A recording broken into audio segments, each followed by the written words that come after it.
Good evening and welcome. My name is Mike Pride, and I'm the administrator of the Pulitzer Prizes. A few days from now, in this very room and behind this very lectern, we'll announce the 100th class of Pulitzer Prize winners. As part of the year-long celebration of our Centennial, we set out to kindle campfires all around the country, aimed at showcasing, discussing, and considering the values represented by Pulitzer Prize-winning work. The Campfires Initiative has worked beyond our wildest imagination. At the rate we are going, before the year is done, state humanities councils, newspapers, libraries, universities, and other organizations will have staged more than 200 Centennial campfires. The campfires, tonight's event is one of those, and it's a glorious campfire, and I'm really honored to have been asked to introduce it. Often when people talk about the Pulitzer Prizes, they start by joking that the chief result of winning one is that it changes the lead paragraph in your obituary. In other words, if it were a punctuation mark, it would be a period. And the last period. End of story. Tonight's program correctly views the Pulitzer Prize as a comma. The program is called Living the Pulitzer Legacy, and you will hear from 3 two-time Pulitzer winners who continue to use the skills and the savvy that won them their prizes. All are associated with the Pulitzer Center on Crisis Reporting, a nonprofit organization that finances independent reporting of global affairs. John Sawyer, the founding director of the center, is with us tonight, of course. And the center is celebrating its 10th anniversary this year. As we learned at dinner last night, it remains strong and is getting stronger. Just for the record, other than the name, the Pulitzer Prizes and the Pulitzer Center are not related. But in the realm of journalism, the prizes reflect values that the center exists to sustain. The heart of the center's mission is to support and nurture high-quality, independent international reporting in a time when newspapers are increasingly unable to do so, or at least less able. In the leading nation of the free world, where understanding the reality of that world is paramount, the Pulitzer Center reaches out to teach new generations the value of international reporting. Next week, one of tonight's panelists will tour Maine to conduct Pulitzer Centennial campfires with college and high school teachers there. Another panelist whom you'll meet via Skype is engaging students and educators all across the country, not to mention scouts hiking in New Mexico, to share his astounding project. To introduce the panelists and guide the discussion tonight, we are fortunate to have with us Sheila Coronel, herself an accomplished international journalist. Sheila runs the Stabile Center for Investigative Reporting and serves as academic dean at Columbia Journalism School. Sheila, would you like to come up and get us going?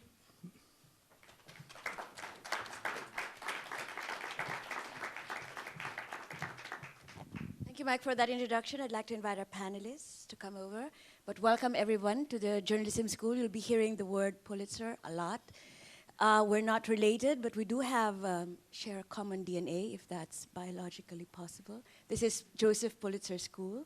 Joseph Pulitzer endowed the school and made the school possible. We are what we call Joseph Pulitzer Worldroom.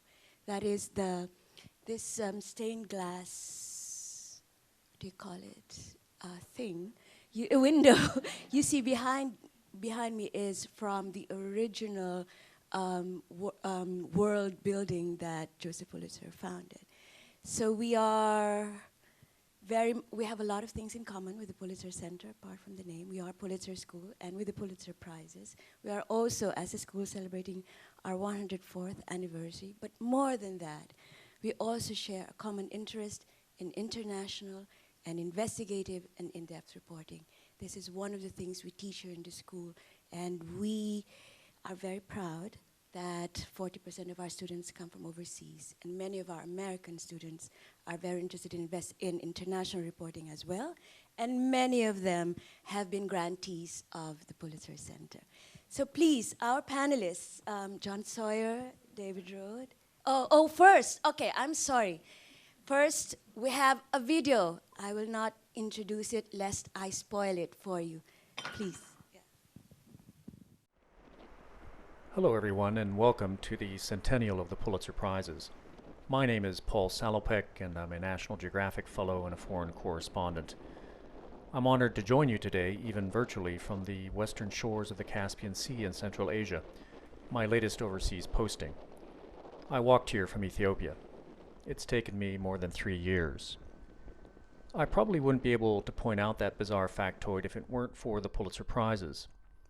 I won both of my Pulitzers at the Chicago Tribune. The first was for a series of articles on the questionable ethics of a pioneering human genetics program.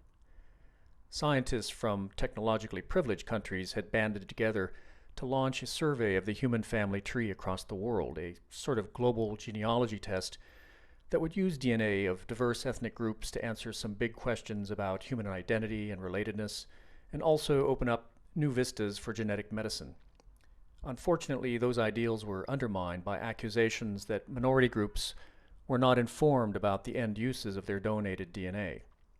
After my articles ran, the project quietly folded, and since then, much tougher ethical protocols have been adopted for genetic research. My second award came from work in Africa, where I'd been based for many years.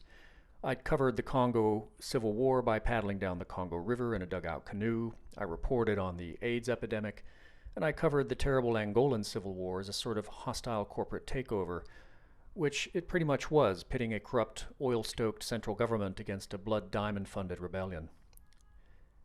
Pulitzer Prizes are not a destination, though. They're milestones and a longer journey. And I think that many of us who are fortunate enough to be recognized by the Pulitzer Committee hope to leverage this honor into helping us arrive at our best work. I suppose that's what I'm trying to do today, working with my media partners at National Geographic. But I probably can't recommend my rather slow and roundabout career path to too many other folks. Take a look.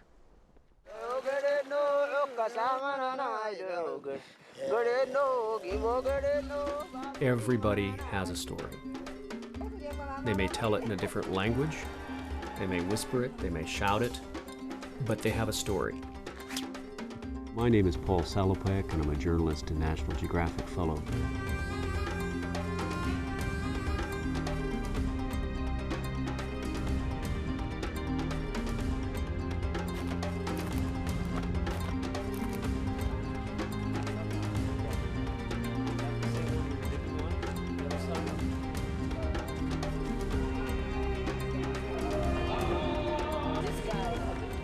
I'm interested in telling the untold stories of people who live around the world, who work in farms, in factories, people who make societies work.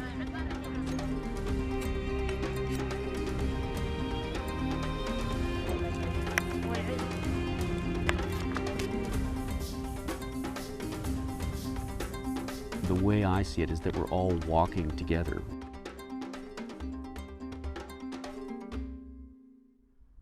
My Out of Eden Walk project involves not just walking across continents, but through the major stories of our day. I want to slow my readers down and use the walk as a global laboratory for more immersive, more interconnected, and hopefully more meaningful digital journalism. I'm following the ancient footsteps of the first human diaspora out of Africa, compiling multimedia stories as I go. Since leaving Ethiopia in 2013, I've written about things like the startling effect of Somali piracy on climate research, where violence at sea has created a huge meteorological data gathering hole in the Indian Ocean, making it harder to predict the weather patterns in southern Asia, a breadbasket of the world. I've covered the unprecedented tides of war refugees in the Middle East from a unique inside view, as it were, often walking from tent to tent across the region, gaining boot-level insights into a tragedy so profound that it will be haunting our grandchildren. And in Turkey, And in the Caucasus, I trekked through and wrote about one of the oldest political disputes in today's international stage, the standoff between Turkey and Armenia over the genocide of Armenians in 1915. A dispute that locks both parties into underdevelopment, isolation, and poverty.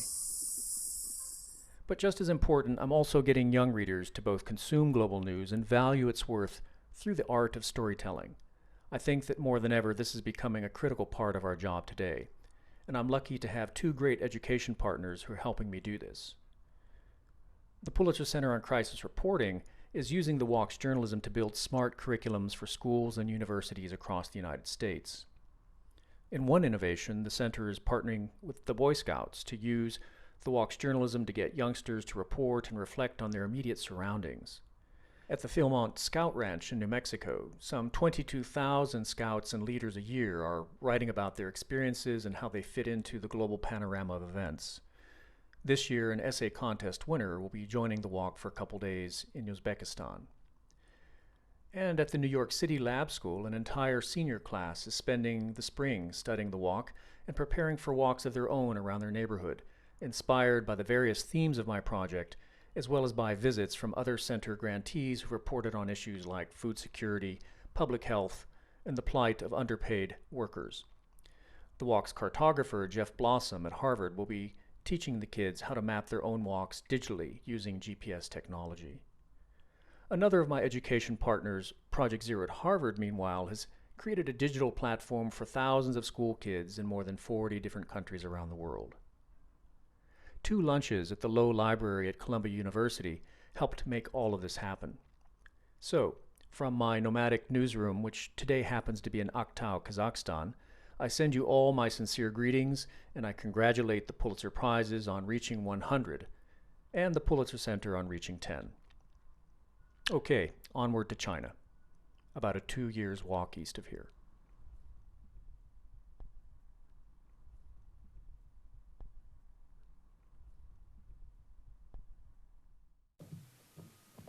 We're going to talk a lot about storytelling tonight, and I'm very pleased that we have three of our panelists will talk about how it is we tell stories, important stories that matter to people all around the world in different formats.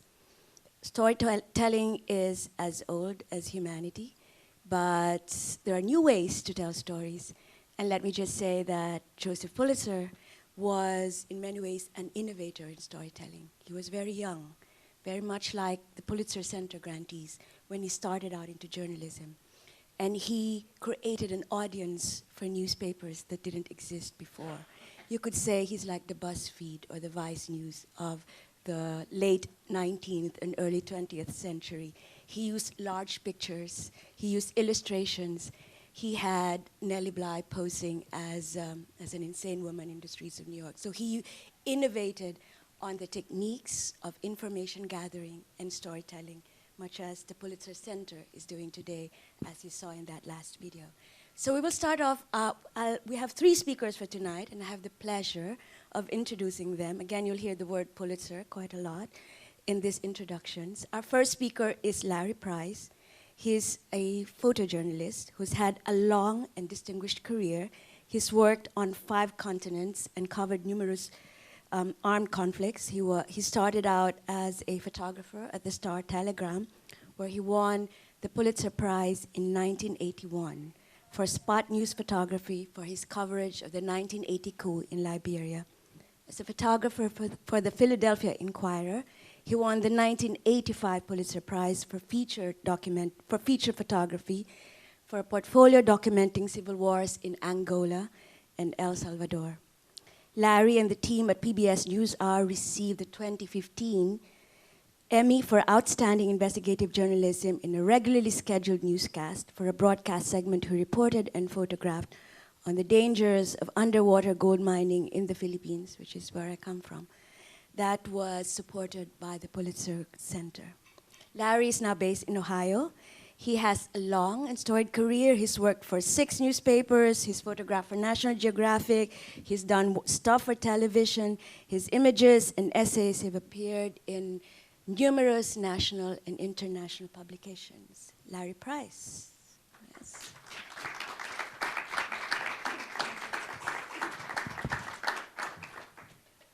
Thank you, Sheila.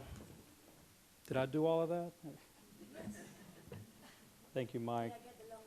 Thank you.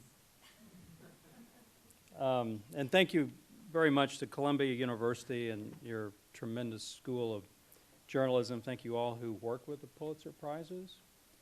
And to all of you who are hosting us here tonight. What a great event this is. Thank you again.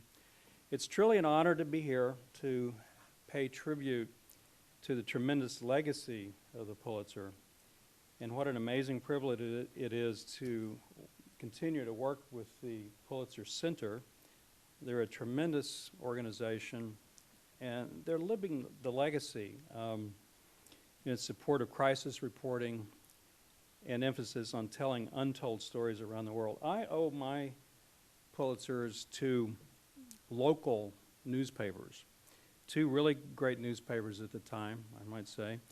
I was a 26-year-old photographer who had never been overseas when I worked at the Fort Worth Star-Telegram. They sent me to Liberia in the aftermath of the 1980 coup d'etat. Exchange students from the Baptist Theological Seminary in Liberia were in Monrovia at the time, and back in the heady days of 80s journalism, that was a local story. That was the connection. The local story turned international the day after writer Paul Rowan and I arrived in Liberia. And that afternoon, 13 cabinet members of the former Liberian government were executed. I was allowed to photograph. I was allowed complete access to photograph as the scenes unfolded.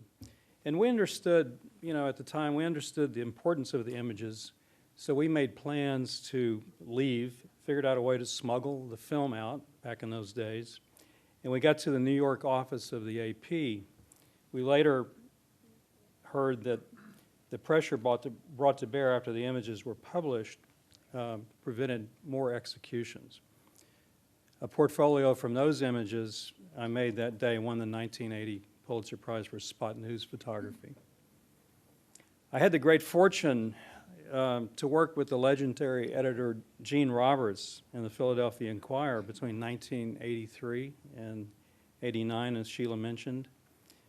And it was while I was working as a photographer at the Inquirer that I covered, a lot of military conflicts, primarily in Africa.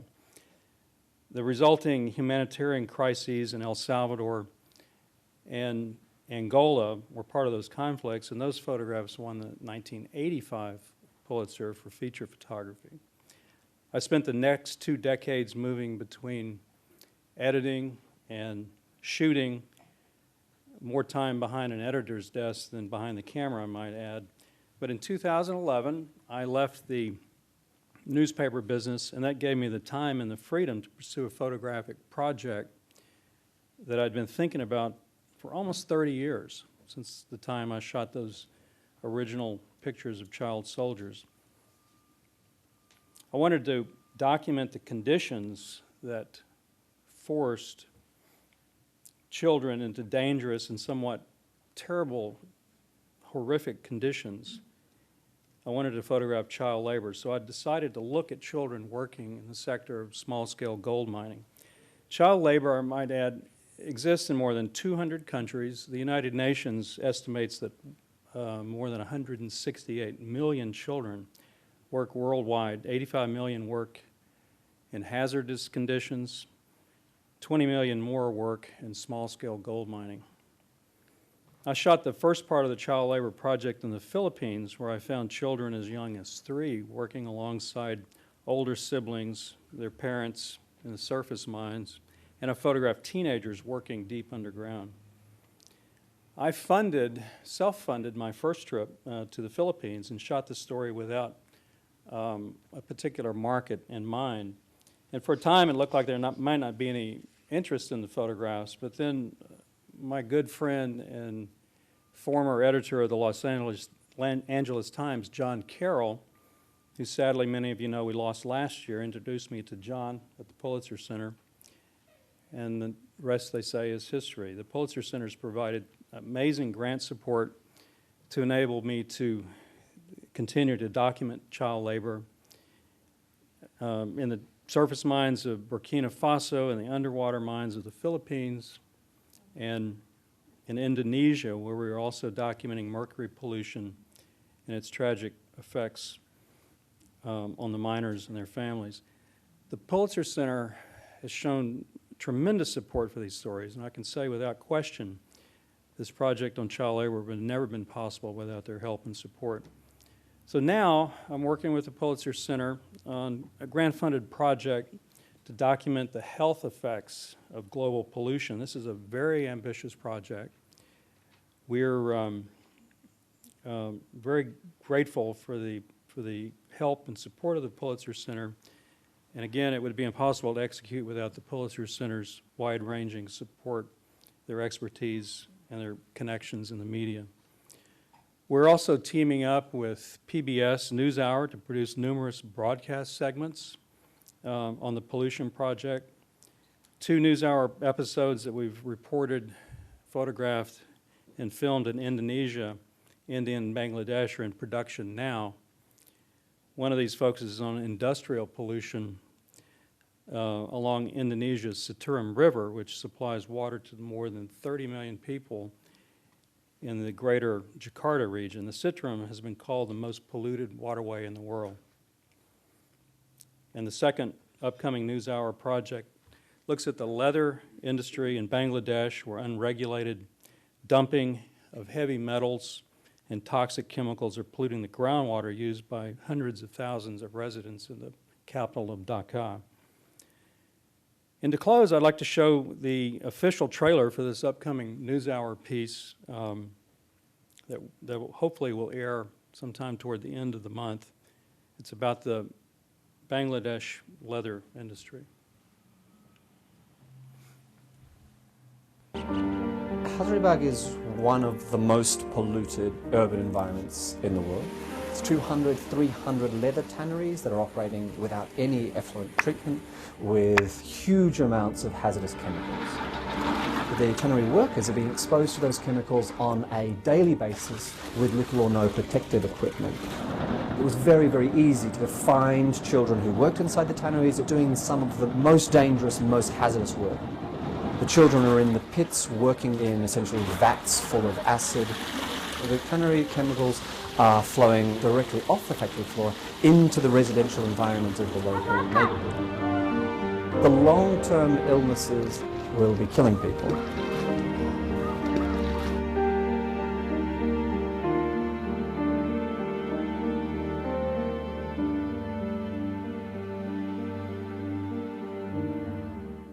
So I hope you'll see that later this month. Thank you very much.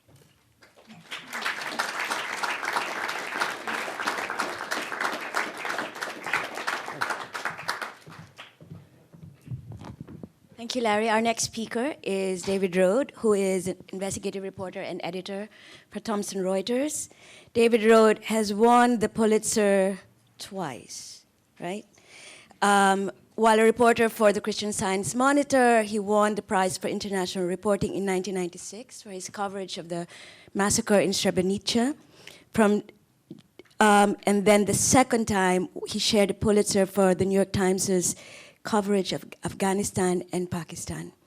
He was, at that time, co-chief of the New York Times South Asia Bureau, based in Delhi.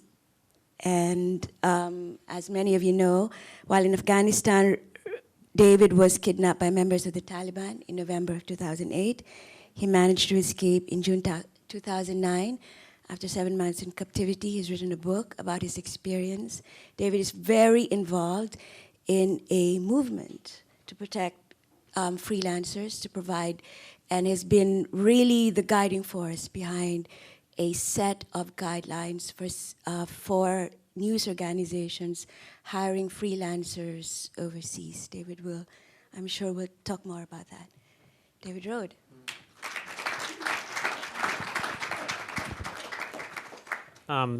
Thank you, Mike and Sheila and everyone here tonight. I talked last night at the dinner, I think many of you were there, about the safety principles, but I want to talk about the importance of this name, Pulitzer, and a little bit about my experience, both with the Pulitzer Prizes and the Pulitzer Center. I don't know another name where in a single profession it causes people to strive so hard to achieve excellence, to comfort the afflicted and afflict the comfortable in terms of journalism. Obviously, there's the Academy Awards, which every great actor yearns for, but I can't tell you what it means to journalists, to win one of these prizes, and then the fact that the family and the prizes and then the Pulitzer Center as well has continued to give it such incredible integrity that it means so much to win a Pulitzer Prize, that John Sawyer has run the Pulitzer Center so professionally and so carefully as well. I was at, and I'll literally just tell a couple personal stories about my experiences in journalism and winning these prizes, and talk more about the safety effort maybe during the Q&A. But and I'm glad Larry said he was 27 at the time, because I was a young 27-year-old reporter for the Christian Science Monitor covering the war in Bosnia. There had been reports after the fall of this town of Srebrenica of killings. It was a town that was supposed to be protected by the United Nations. It was the United Nations declared safe area. And the difference here is that this is what happens in the town isn't just an atrocity, a distant conflict. It's different in that the UN peacekeepers went in with the backing of the United States and its European allies. They declared Srebrenica, the surrounded town, these Bosnian Muslims, a safe area, and they took away their strongest weaponry. They took away the artillery pieces they had. They took away some mortars and other tanks they had, and they promised that the United Nations would protect the people of the town. It was about 30,000 people. Fast forward 4 years later, the summer of 1995, Bosnian Serb forces attack the town. There is no serious effort to defend it. There's several hundred Dutch peacekeepers wearing blue helmets and driving white painted armored personnel carriers. The town is overrun. And the men that were in the town sort of set out to walk through the woods. It was about a 25-mile walk to reach from Srebrenica after it had fallen to central Bosnia, the safety there of Bosnian government, majority Muslim-controlled central Bosnia. I'll be honest, here I am, the crack young war reporter. Srebrenica falls. I was on vacation in Australia. I got back. I was sort of furious. I couldn't believe I'd missed this big story. There was a young freelance reporter for the Washington Post at that point named Samantha Power. You may know her. She's now the U.S. Ambassador to the United Nations. She wrote all these front-page stories, couldn't save Srebrenica. Her friends like me were on vacation. It led her to go to law school and become a diplomat. I did a series of stories then getting into Bosnian Serb territory. And the first story, I'll be honest, I was let into Bosnian Serb territory. They were very controlling about where we went. And a border guard sort of made a mistake. And instead of sending me off to sort of cover a group of Serb refugees from some fighting that was going on at that time, they said, oh no, you have to drive all the way to the Bosnian Serb capital and get a new press accreditation. And that road actually let me drive right through Srebrenica. And I used that opportunity to sort of hunt for mass graves, was able to find them, and spent, and I mentioned this last night, but all good foreign correspondents know you're only as good as the local journalists who work with you. And I was helped that day by a Serb, a medical student, a doctor, who was sort of outraged by these stories. And we spent an hour walking around trying to find these graves, and were able to finally find them with empty ammunition boxes laying near them and pieces of paper that we later found out were sort of high school diplomas and other basic forms of education from men who had fled Srebrenica. And finally, at the last, this area of fresh digging, we saw a femur, a human femur, sticking out of the ground. I went and then did more stories and found 8 survivors who said that grave wasn't the only one I'd found. There were at least a half dozen more graves. I went back in on a second trip, was captured by the Bosnian Serbs at a mass grave, and then was luckily released after 10 days after my family and the Christian Science Monitor made a huge effort to get me released.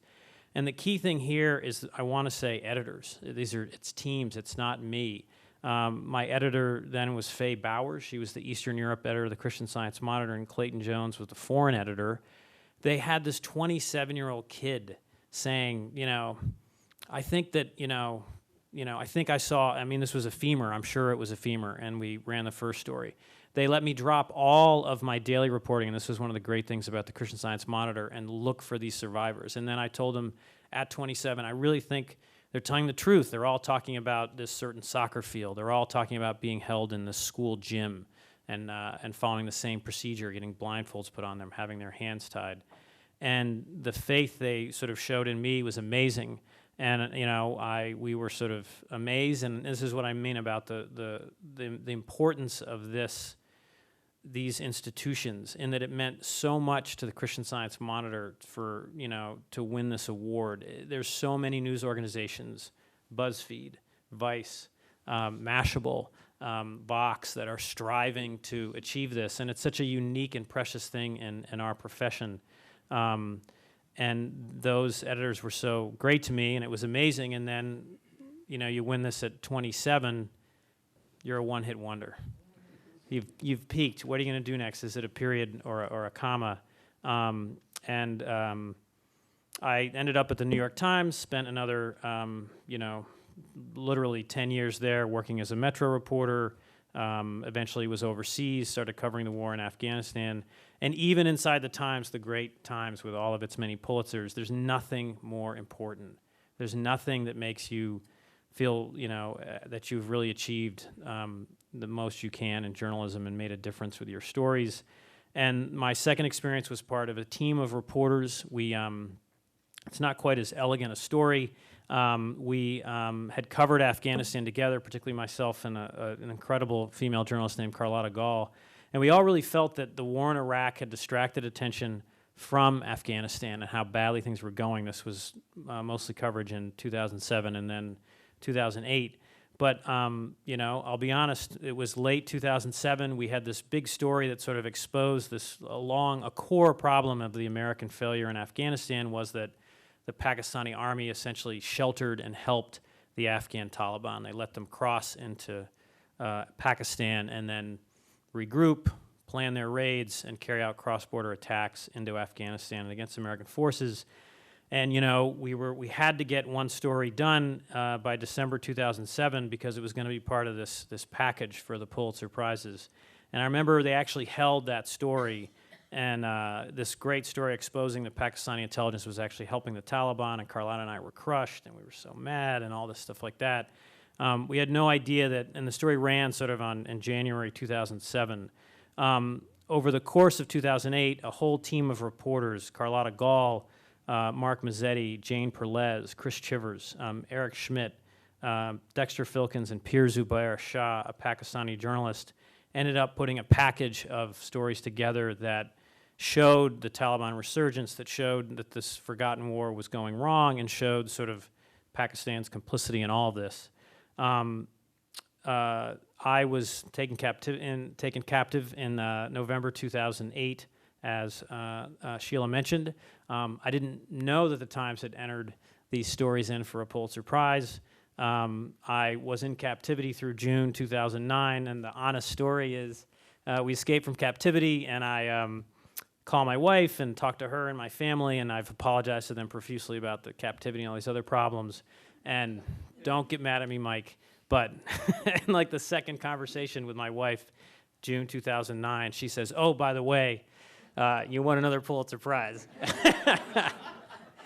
And I was thrilled, but I was, more thrilled to just be out and walking around and breathing the air and able to sort of choose when I, could eat and talk to my loved ones and all that kind of stuff. But that for the whole team at the Times, for people who cared about Afghanistan, it was this huge sort of affirmation that no longer have the resources to be able to send correspondents overseas and report on issues that matter around the world and tell Americans what is happening outside of their home country.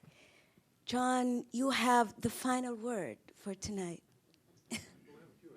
Yes, we'll have a Q&A, so he does not have the final word, but.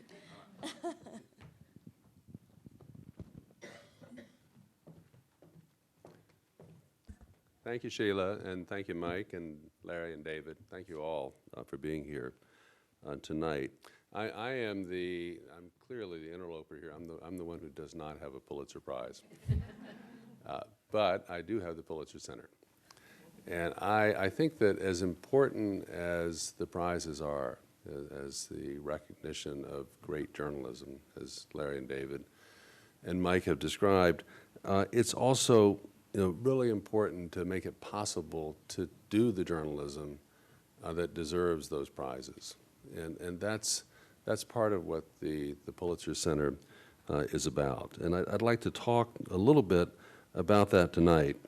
I also want to touch on the importance of education, why that's become such a big part of our work, and how I think that it influences the caliber of the journalism and the directions that we go in, and the impact that the journalism can have.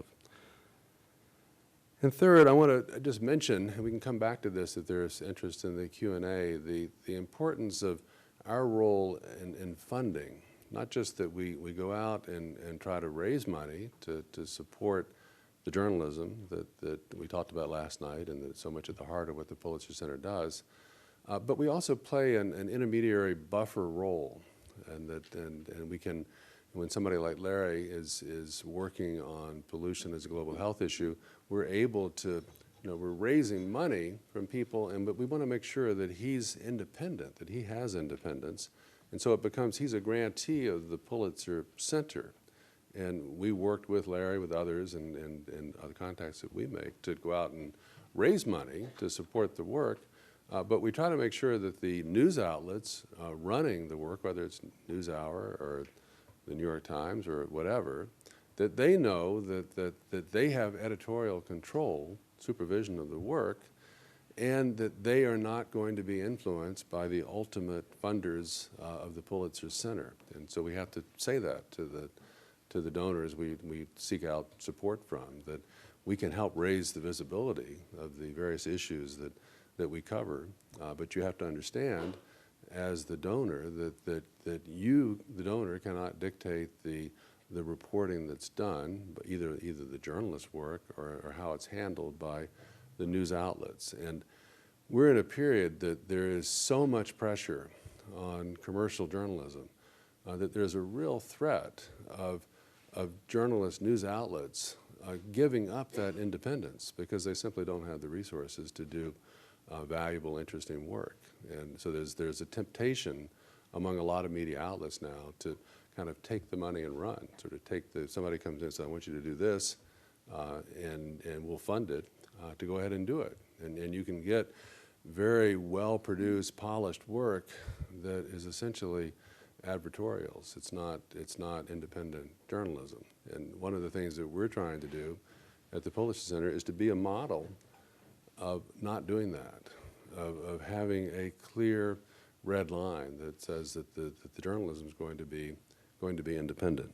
So I think that's really important. The other part of the funding that I think we've seen it just this week with the Panama Papers, that it gives, we've tried to have the ability to be the source of ready money for projects that need to be done.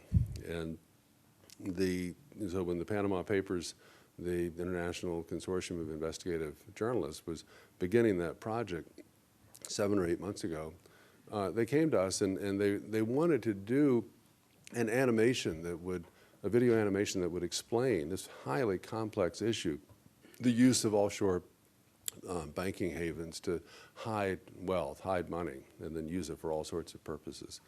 And they wanted to show that there were real-life human victims of this practice. And they weren't able to find, there was no source of money for that. And because of we were very fortunate, and the Pulitzer Center is not a bureaucratic organization. I mean, it's essentially, when we come to making decisions about journalism projects, Tom Hunley, our senior editor, who's here tonight, he vets all those proposals, and we don't have a once a year or twice a year system.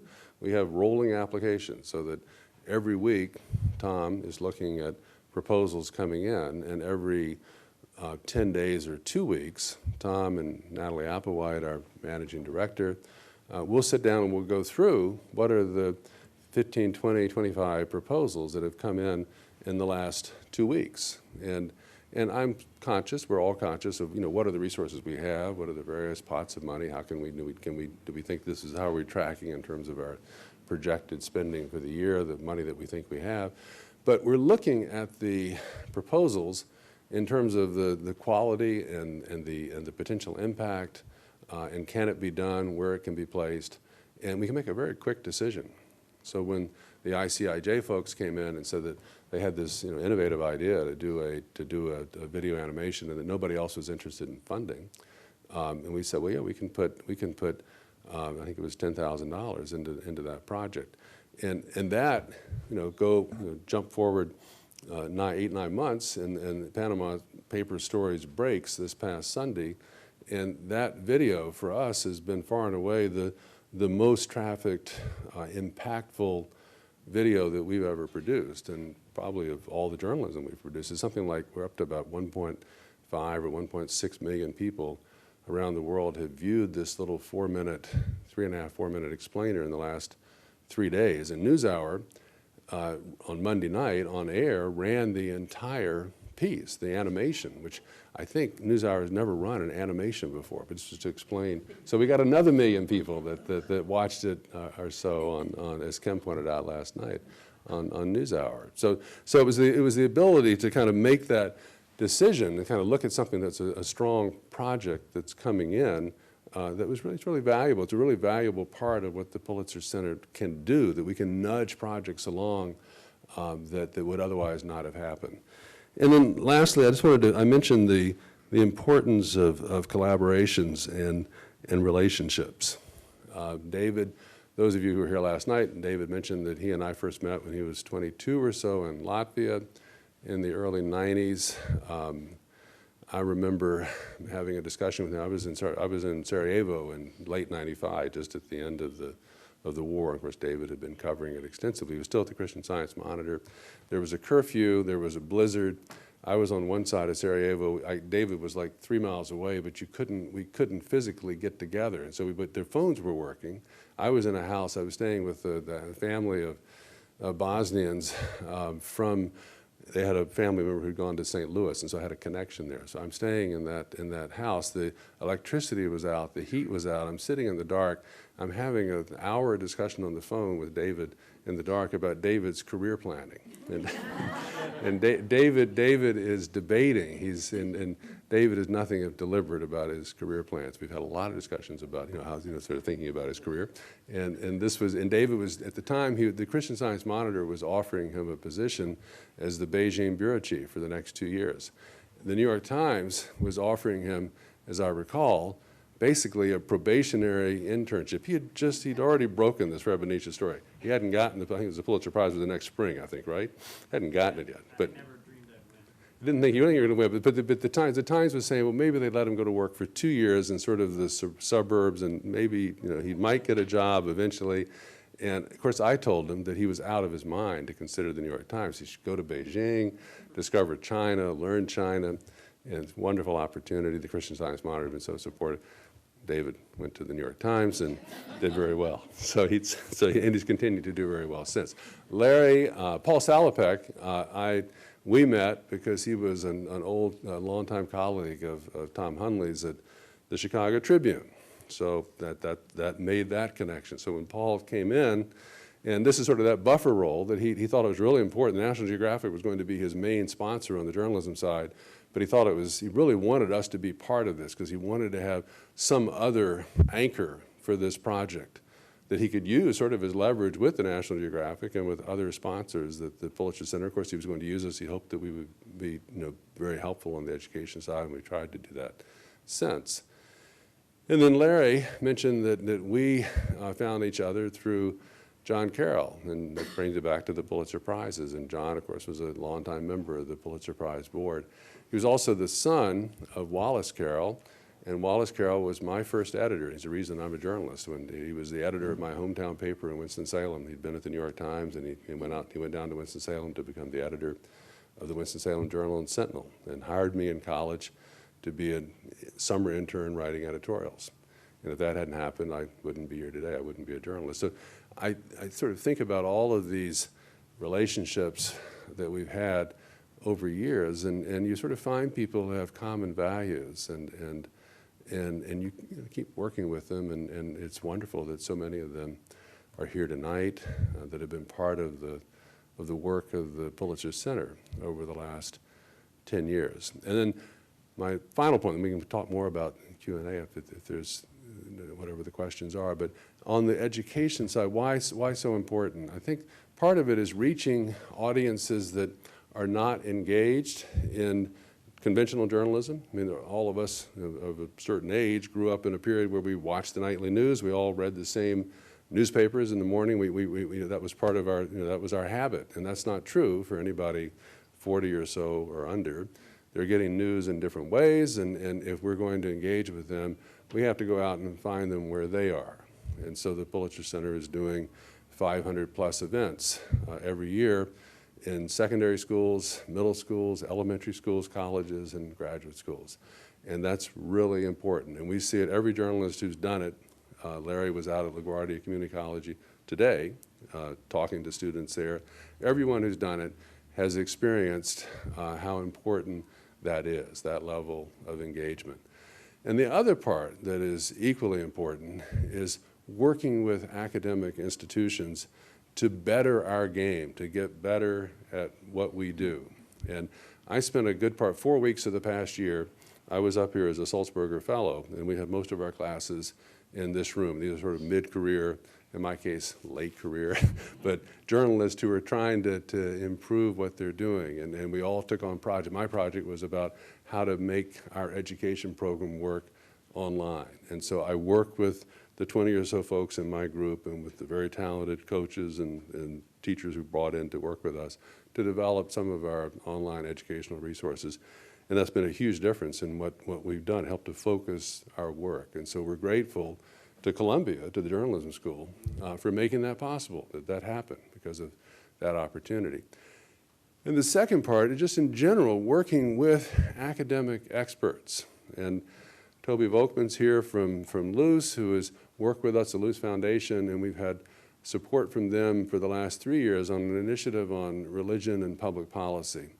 And the whole idea of that initiative was for the Pulitzer Center to go out and seek university partners to help us be more sophisticated, better at our reporting on issues in this religion public policy space. And it's just been transformative for us that we were able to, we did one series of stories with NewsHour and with other outlets on religion and environment in China. And it led to a conference that we did in Beijing last summer with the Yale School of Forestry and the Chinese Communication University and business leaders, government leaders, academics, journalists from inside China and outside. It took 3 years to negotiate that and make it happen, but it was an amazing thing. We created an ebook, you can find it on our site.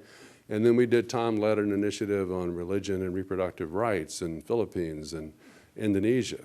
And that was also a highly successful project where we worked with Washington University anthropologists and with universities in Indonesia and in the Philippines to really enrich the reporting that was done. Tom and others did for the LA Times, the Washington Post, Foreign Policy, different outlets. And we've done the same with Pentecostalism with the University of Southern California. And we've done a lot of reporting on Muslim assimilation in Europe as well. So that, in the course of doing it, we've gotten to know people in universities, academic specialists, we never would have known. And that's led to other suggestions of other reporting projects that we hadn't known about, and then we've been able to go out and work with journalists to do those projects, and we do get better. So I think that the possibility that we all have to work together on these types of projects is at a time when there's so much emphasis on the constraints and the difficulties that we face in journalism, and Lord knows we face a lot of constraints. It's not nearly as easy as it was 20 or 30 or 40 years ago, but the very challenges that we face have opened up opportunities that none of us could have imagined. Certainly I couldn't have imagined 10 years ago when we started the Pulitzer Center, and I think it will fuel projects that will be Pulitzer Prize worthy. They may not all win Pulitzer Prizes, but they'll be Pulitzer Prize worthy for years to come. So, thank you all.